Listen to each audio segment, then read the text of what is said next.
Recently, the US Secretary of State Marco Rubio said that the Russian-Ukraine war is a proxy war between nuclear powers and needs to be ended.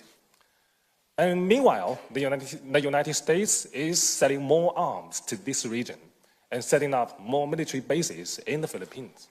So, if the proxy war in Europe needs to be ended, are you concerned that a proxy war in Asia might be launched? Thank you. And my question is for the Philippine Secretary of Defense. As we know, both Vietnam and Malaysia have differences with China in South China Sea. Yet, both countries have effectively managed these differences with China. So my question is, why can't the Philippines do the same? And yesterday, Malaysian Prime Minister Anwar mentioned he advised your president to engage dialogue and communication with China. So will the Philippines follow his advice and change its current approach to the South China Sea issue?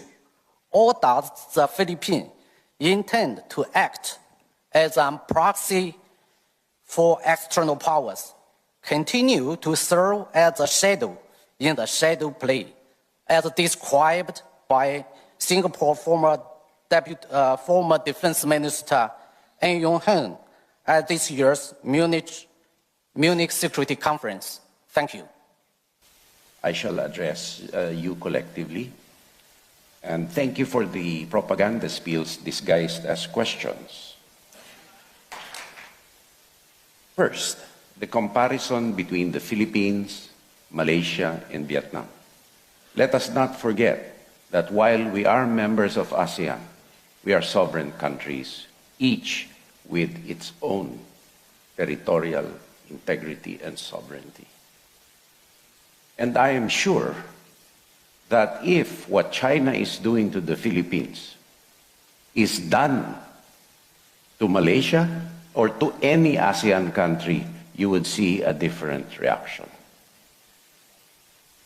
And certainly as an ASEAN brother, the Philippines will stand up with that ASEAN brother in time of need, in support and in defense of what is international law and UNCLOS.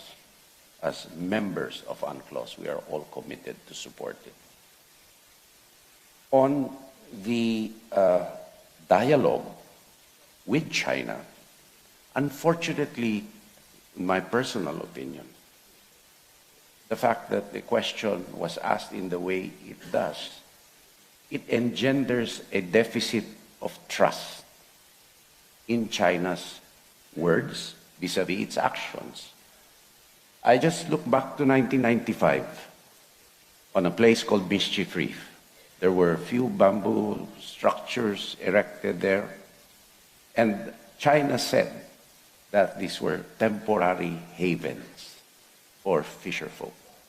Now you have an artificial military island, heavily militarized.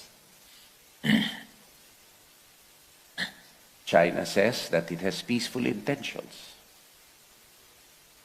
Why does it continue to deny the Philippines its rightful provenance under international law and UNCLOS? And as proof of this, we do not stand alone. No country in the world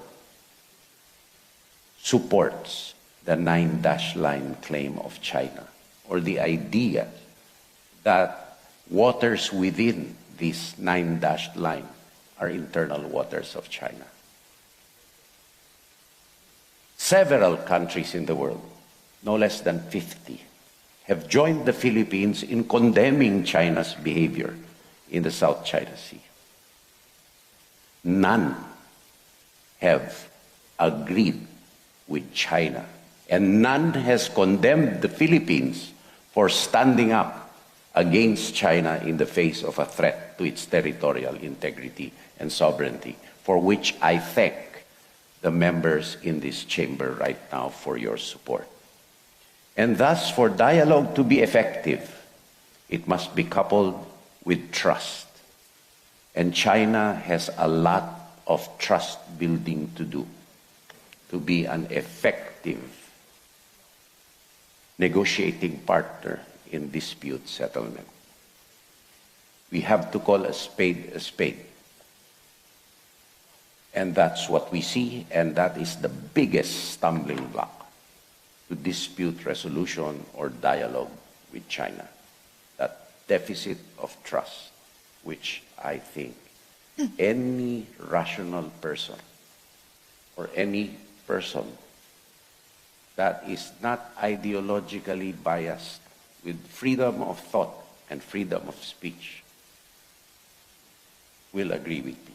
And lastly, external policy sometimes is a mirror of internal conditions, and vice versa.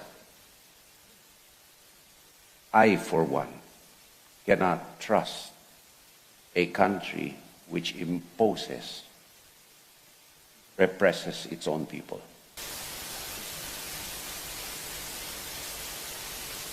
I hope I have answered the propaganda to the satisfaction of everyone in this room.